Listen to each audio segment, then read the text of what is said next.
Doon sa isang golden fishing ground, maraming blind spot, no, na tinatawag. Maraming tinatawag na danger zone. And aminin po natin, part 2 tayo nun, naging in somehow, nasa loob talaga tayo ng tinatawag na blind spot or danger zone. Until hindi mo pa nakikilala si Jesus, andun ka pa rin sa tinatawag na blind spot. Pag sinabing blind spot, delikado ka eh. Kahit sa sasakyan, nung nag-training ako pag-drive, tinuturo talaga sa amin paano mo iwasan yung mga blind spot. Kasi hindi mo siya nakikita ng physical na mata. Kaya kailangan lagi kang may allowance. Diba yung mga na-aksidente, mostly yun yung mga hindi napansin eh. Kasi kahit may side mirror yung sasakyan, meron pa rin blind spot na hindi nakikita. So, ganun din. Somehow, tayo po ay nandun din sa loob ng tinatawag na blind spot and danger zone. And we have to accept that bilang mga believer. And dahil nandun tayo sa golden fishing ground, na nakakaranas ng mga blind spot, pinili pa rin tayo ng Diyos. So we have, bilang all believer, kailangan tulungan natin yung mga new believer na maalis sila ron sa tinatawag na blind spot. Na tumanggap sila ng healing na tinatawag. Tumanggap sila ng complete, intensive healing. So for sure, hindi natin masabi na I'm completely healed. No? Pero we are blessed kasi nandun na tayo sa proseso na yun. Diba may term na I am working in progress. Diba? So nandun na tayo sa ganong proseso na healing. So ang gagawin na lang natin is we need to help yung new believer na may experience din nila yung healing. Diba? Sa hospital, diba, pag yung isang tao, sobrang nandun na siya sa danger talaga ng buhay niya. Saan siya dinadala? ICU. Diba? ICU agad kasi lahat na ng doktor mag-aano dun eh. Yung mga pasyente na hindi naman nandun sa death situation, kahayaan na lang muna nila yan. Pag dinala mo kasi yung isang pasyente sa hospital, i-assess nila yan kung mamamatay na ba to, medyo mamamatay na ba to, or ano lang to, yung sakit lang na pwedeng first aid nila. I-assess nila yan, hindi pwede yung first come first serve na tinatawag. Kasi uunahin talaga nila yung mga nandun na sa bingit ng kamatayan. So, ganun din po. Tayo po'y tinawag ng Diyos para makita natin yung mga tao na nasa loob ng danger zone o tinatawag na blind spot. So, kailangan natin i-accept yung ganyang blessing na binigay sa atin ng Diyos. Since tayo yung gagamitin ng Diyos para mabigay naman yung turning point ng healing sa kanila. Kasi nandun na tayo sa turning point eh. Na-receive na natin yung turning point na yun. So, it's for us, time naman natin para ipa-experience naman sa mga tao yung tinatawag na turning point na yun. So, ano pa? Last time po may gawain po ako sa PL mo, no? Na-discover ko yung isa sa mga estudyante ron, sobrang struggle siya kasi andun siya sa Muslim. So, hindi siya sure kung ipupush niya ba yung Muslim part niya kasi yung family niya hindi naman talaga Muslim. Pero alam niya sa sarili niya na nahihirapan siya. Paano hindi na siya makalabas? So ako naman, hindi ko naman agad, dyan, masama. Hindi ko naman ginanon. Diba? Kasi naaral mo pa yung tao na itong batang to, nandun siya sa danger zone or I should say na blind spot. At least nalaman ko na kung ano yung sitwasyon ng bata. So ganun din po, we have to magkaroon tayo ng ganung spiritual eyes or spiritual understanding. No? And simulan natin sa prayer. Start with prayer. Huwag tayo masyado yung parang pabigla-bigla. Simulan po natin sa panalangin. And then number 2, yung as new believer, once we receive Christ, tumanggap din po tayo ng tinatawag ng Kingdom of God. Now, the moment na tinanggap natin si Kristo, nagkaroon tayo ng tinatawag na first aid. Kasi, for sure, tumanggap tayo lahat kay Jesus, pero hindi naman nawala yung sobrang tagal nating root, sobrang tagal nating imprint, yung sobrang tagal nating nature. Pero ang importante, nagkaroon tayo ng tinatawag first line of defense, or yung first aid, the moment we receive Christ. So that we can fight na agad. Mawawala na agad tayo sa tinatawag na danger zone. Pero hindi mawawala agad yung habit natin. So, ano pa? Because of the kingdom of God, magkakaroon din tayo ng panalangin to continuously receive yung kaharian ng Diyos. Diba yung Lord's Prayer? Basahin natin yung Lord's Prayer. Dumating nawa ang iyong kaharian, masunod nawa ang iyong kalooban dito sa lupa tulad ng sa langit. Diba kaya lagi natin ginagamit yung prayer na to pag prayer meeting sa gabi, diba? Yung huli. Kasi kailangan lagi pa rin tayong nag-aas na bumaba sa atin yung kaharian ng Diyos. So nagkakaroon ng continuation. And basahin ko yung Acts 1:3. Sa loob ng 40 araw, pagkatapos ng kanyang pagkamatay, nagpakita siya sa kanila sa pamamagitan ng maraming katibayan at pinatunayan niyang siya'y buhay. Nagturo siya sa kanila tungkol sa paghahari ng Diyos. Diba kahit si Jesus mismo dito, nagturo siya about kingdom of God. Diba? Matthew 6:33. Ayan, sobrang famous na to, sobrang familiar na sa atin itong verse na to, diba? But seek first His kingdom and His righteousness, and all these things will be given to you as well. So, bilang mga new believer, old believer na nawala na dun sa danger zone, nawala na dun sa ICU, nawala na dun sa blind spot, kailangan palagi nating hinahanap pa rin yung kingdom of God. And then ano yung promise sa atin ni Jesus? Everything will be added onto you. Kahit yung bagay na pinaka-concern ka ngayon, idadagdag na lang sa iyo ng Diyos. Diba? So, there's so many things na we are concerned about. Yung future natin, yung partner natin, anything. Pero, pag inuna mo yung kaharian ng Diyos, lahat na lang yung susunod. So, hindi mo pwedeng balik na rin yung verse na yan. No? Sabi kasi diyan, unahin mo muna yung kaharian ng Diyos eh. Lahat ng bagay susunod sa iyo. Hindi naman sinabi na, unahin ko muna lahat ng bagay, tapos yung kingdom of God yung susunod. Hindi naman gano'n. So, dapat aware tayo na we have to seek first His kingdom and His righteousness. Ano pa? We have to encourage yung mga new believer about the kingdom of God. So, wag natin, hindi ako na lang muna. So, if hindi mo pa talaga kaya, you don't have that confidence pa, you need to pray more. Na hindi mo pa po kaya, you don't have this confidence. So, you need to pray for the anointing of the Holy Spirit. So, bibigyan ka niya ng wisdom. Ako kahit matagal na ako nagsasalita sa harap, may ano pa din eh. May kaba pa din eh. So, that's why I always pray for confidence, within the gospel. So that hindi ako mawawala. So that yung sinasabi ko is sigurado na nanggagaling sa Diyos. Very important po. Ano pa po? Disciple, o yung tinatawag na disciple in a separate field. Ano pong ibig sabihin na to? Ano mangyayari? Tayo ay itatatag ng Diyos bilang disciple in a certain field.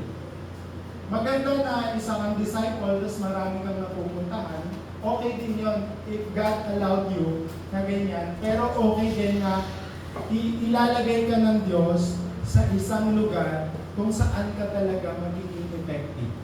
Kung saan talaga na magagamit ka ng Diyos. Diba kahit naman si Jesus, naglalagay siya ng mga taong o mga disciples sa iba't ibang lugar. Diba? Pwede rin naman yung sinabi ko kanina na sa lahat kung gusto mo, diba? Pero ang importante, meron kang one place or one person na kung saan gagamitin ka ng Diyos. Itatatag ka niya bilang isang disciple. Diba? Ano pa?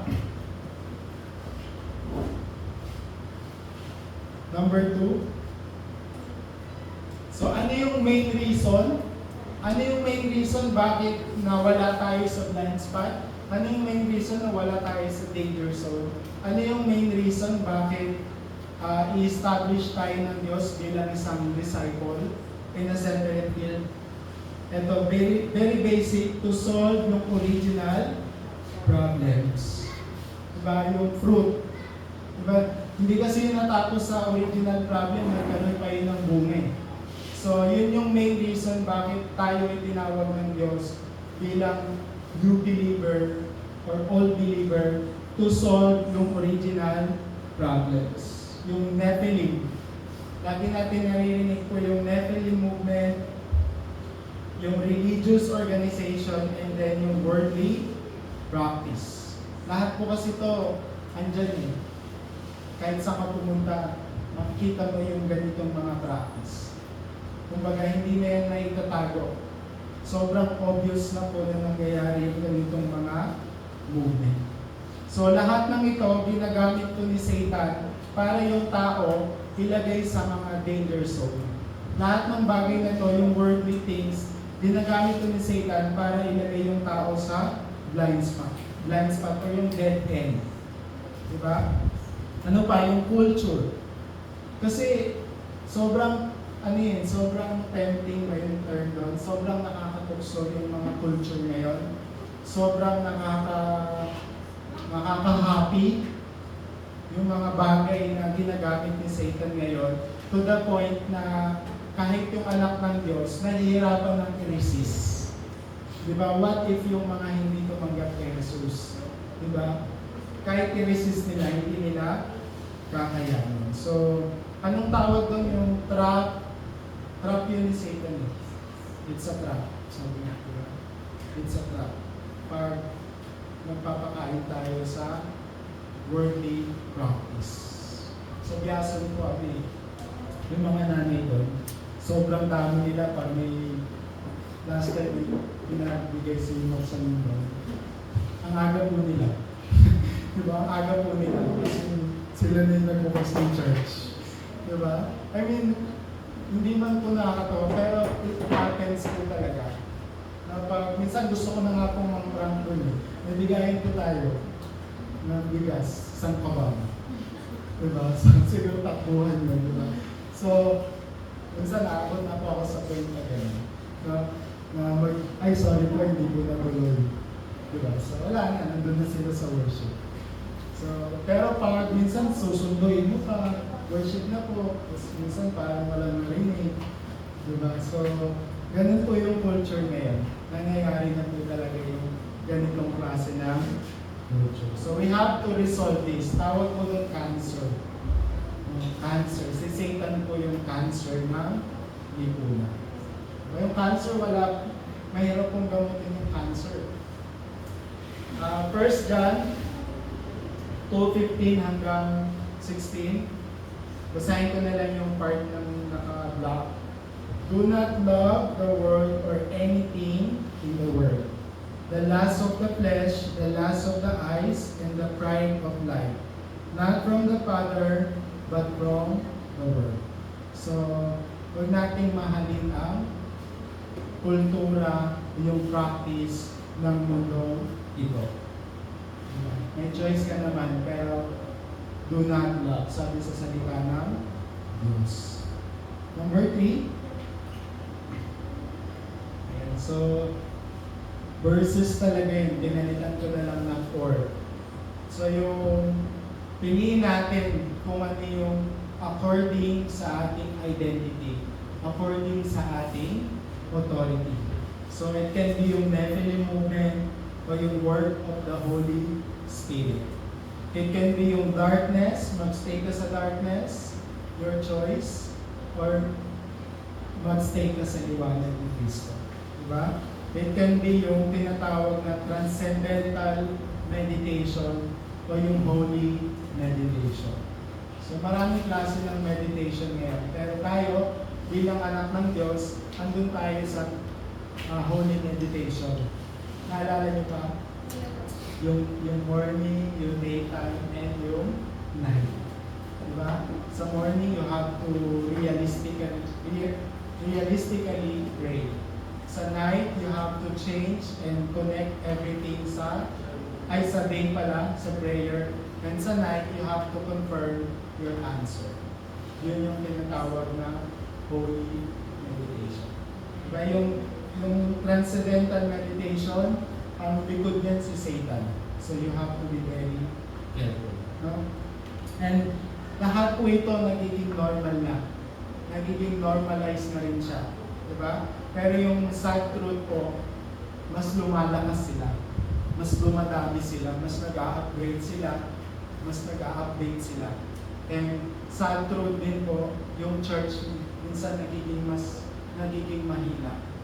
Nagiging weak yung church, parang walang magawa tungkol sa mga ganitong bagay. So, yung shining the light of Christ, na tinatawag natin palagi, nawawala po yun. So, we have to keep the fire burning. Sabi nga, panatilihin natin yung apoy ni Jesucristo sa buhay natin. No? Huwag tayo maging nonchalant dyan. Ano tawag sa iba pang ano? Do not compromise. Diba? Do not compromise. So, promise of God na we can overcome kasi lahat ng to. Ang ako ni Jesus na lahat ng nangyayari na to ay mapapagtagumpayan natin. 1 John 3:8.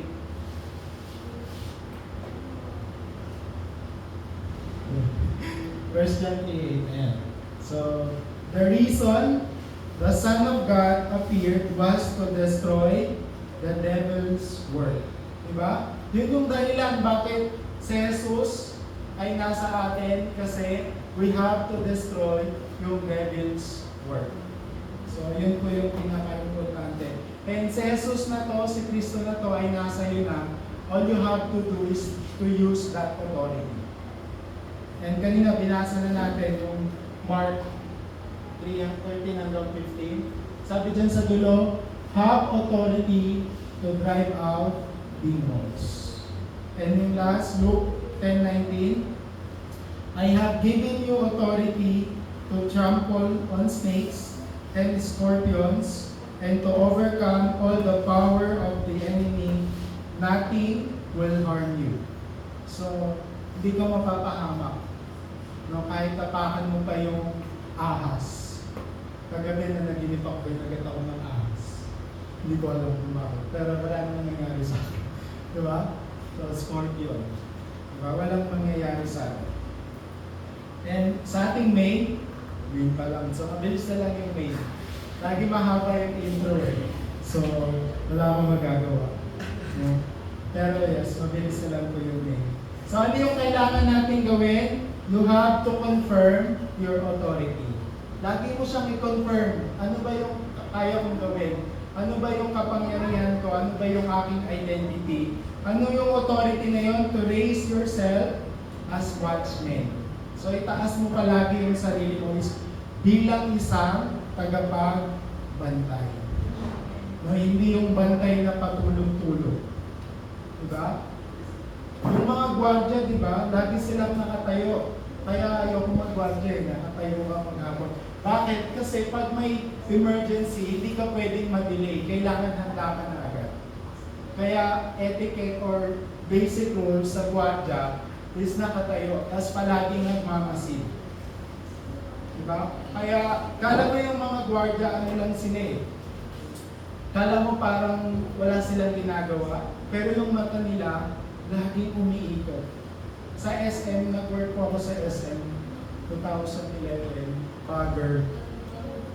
Yung gwardiya namin doon, naka-civilian lang. Paikot-ikot lang yun sa doon sa store. Kasi naghahanap din ng mga shoplifter. Diba?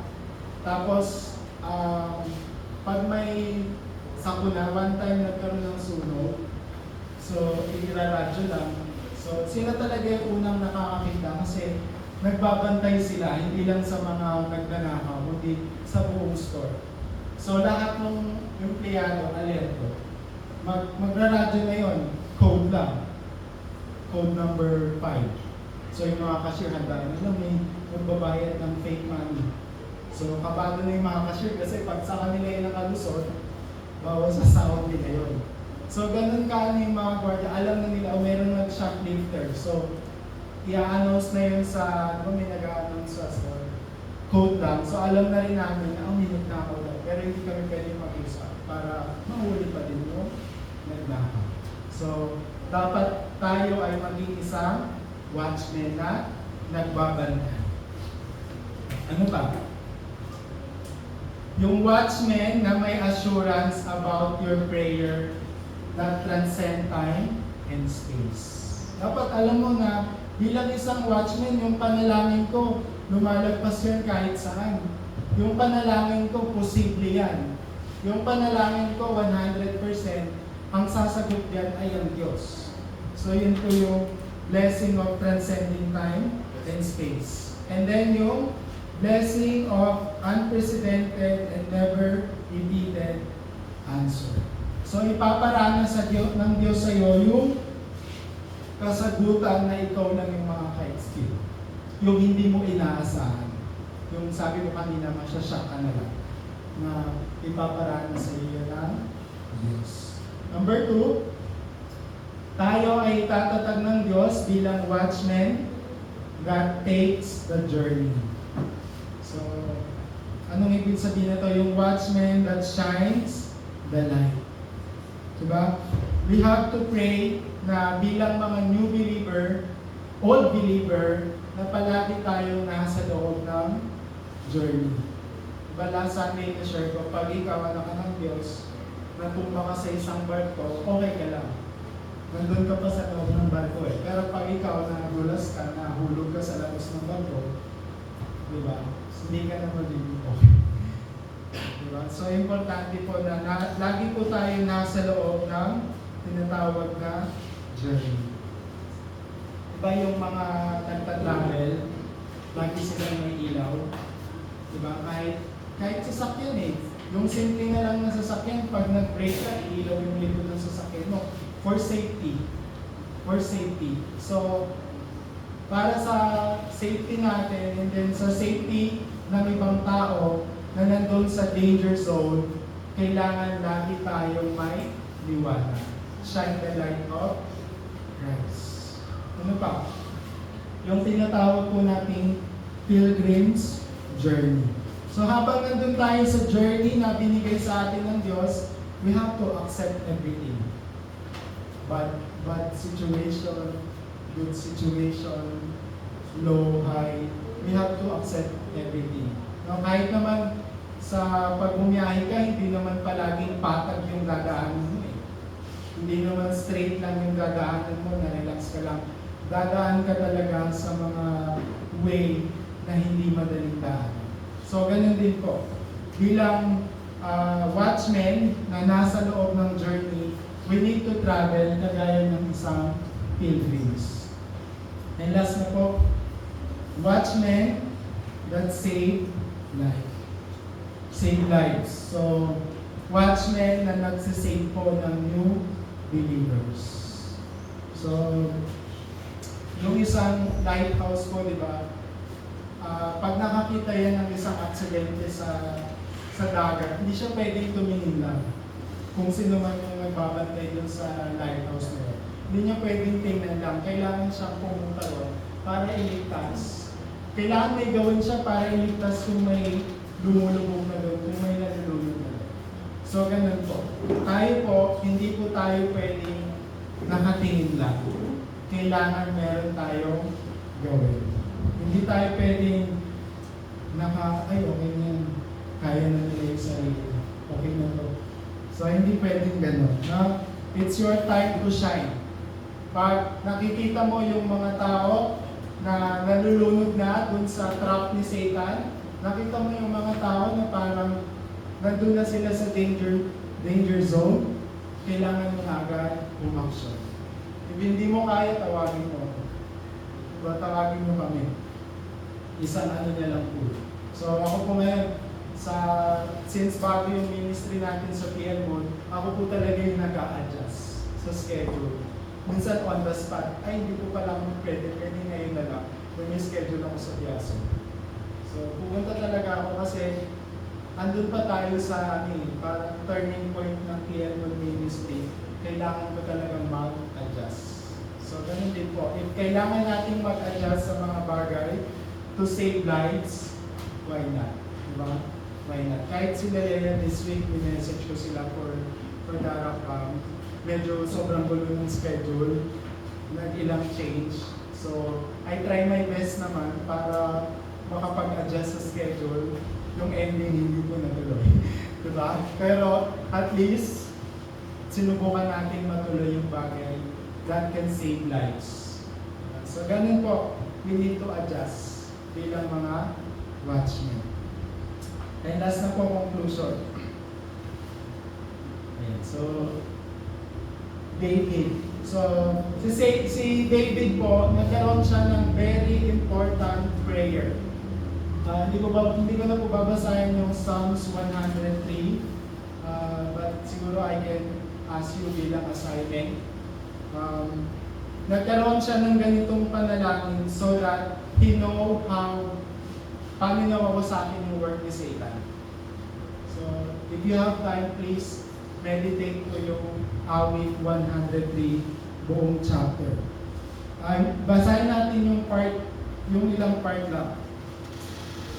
Psalm 103, 4 hanggang 5. Sa bingit ng kamatayan, ako ay niligtas at pinagpala ko sa pag-ibig niyang habang. Sa sarili ang gulot niya'y kasiyahan habang buhay. Kaya naman ang lakas ko ay lakas ng kabataan, katulad ng sa agila ang taglay ko'y kalakasan. Diba? Kaya yung agila, ano po yung tawag sa agila? Hari ng himpapawid. Kasi sila yung ibon na kaya nilang tumagal sa malakas na hangin, kaya nilang lumipad ng matagal na oras. So, ganun din po, bibigyan tayo ng lakas ng Diyos para tumagal. Diba? Gusto niyo ba tumagal? Tumagal yung buhay mo. Diba? So, very important. When 15 hanggang 17, ang buhay ng mga tao ay parang damo, ang katulad sa parang ay lumalago, na katulad ay bulaklak. Mawawalat, nalalagas, kapag ito'y nahanginan, nawawala na ito at hindi na mamamasdan. Ngunit ang pag-ibig ni Yahweh ay tunay, walang hanggan, sino man sa kanya'y may takot at pagmamahal. So, forever. Yung pag-ibig ng Diyos sa atin ay forever. Diba sabi nga nila, walang forever. Meron po. No, meron po forever. Yung pag-ibig ng Diyos. So, your choice. Your choice. And then last part, ayan, dahil dyan, wala na tayong excuse. Wala na tayong reason. No, we just have to enjoy this blessing. Enjoy our life bilang watchman, bilang disciple. No excuse. Walang dahilan, no? Then, we will have the blessing of waiting. So, syempre, may waiting time pa din. Okay lang kung slow. Okay lang kung slow. Ang mahalaga, nagkakaroon tayo ng progress.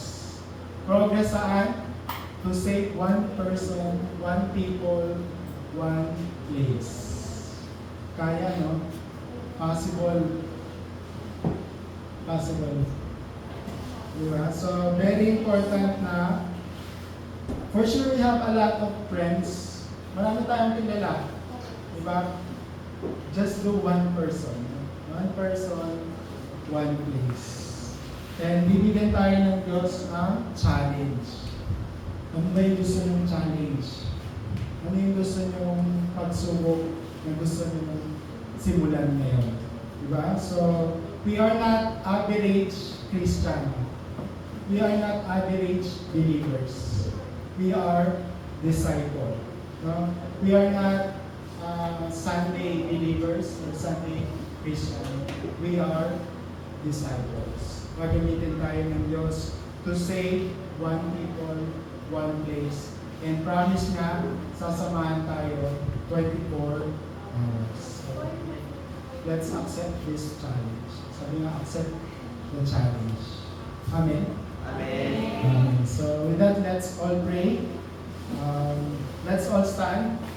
And let's pray. Una, pwede ko muna. So, mukhang na ano kayo sa intro.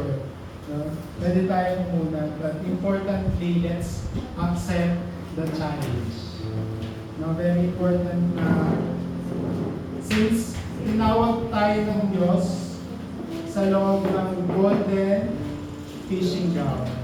And tawag doon, nawala na tayo sa danger zone o yung tinatawag ko na blind spot. And doon tayo ngayon sa proseso ng healing.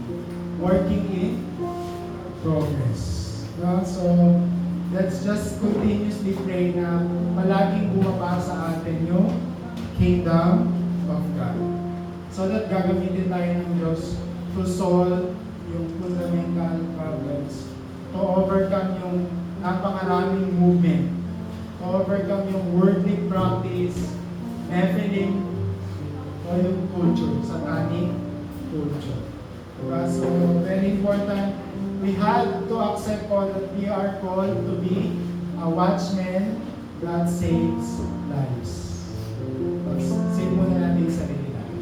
Now, let's save ours. Let's all pray. Lord God, once again, kami po ay lubos na nagpapasalamat sa napakahalagang mensahe nito. Salamat, Lord, sa pagligtas sa amin sa blind spot, sa danger zone. Salamat po sa pagtawag sa amin sa golden fishing ground. And salamat po, Lord God, because tinawag mo kami bilang isang watchman sa loob ng journey. Tinawag mo kami bilang watchman na magliligtas ng buhay, na mag-aalis sa mga tao doon sa kanilang danger zone, sa kanilang blind spot, Panginoon. Kagaya po ni David, Lord, let us pray kagaya ng panalangin ng isang watchman.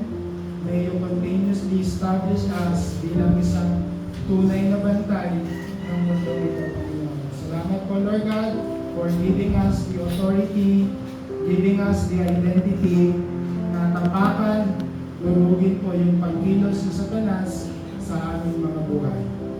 Ngayon pa lang, Panginoon, tinatanggap na po namin yung challenge to save one person, to save one place, and may all of us receive complete healing and complete answer mula sa mensahe. Once again, Lord God, itinataas po namin ang lahat sa inyo, sa aming buhay, sa aming pag-aaral, sa aming family, sa aming sarili, Panginoon, sa aming simbahan, at sa field na pinagkatiwala mo sa amin. Lord, kayo po ang mag-alis ng lahat ng bagay na hindi mo nais. Kayo po ang mag-alis ng lahat ng mga bagay na pagkilos na Satan po sa aming buhay, sa aming family, sa aming church, even po sa aming field. Ito po ang aming dalangin sa pangalan ni Jesus. Amen.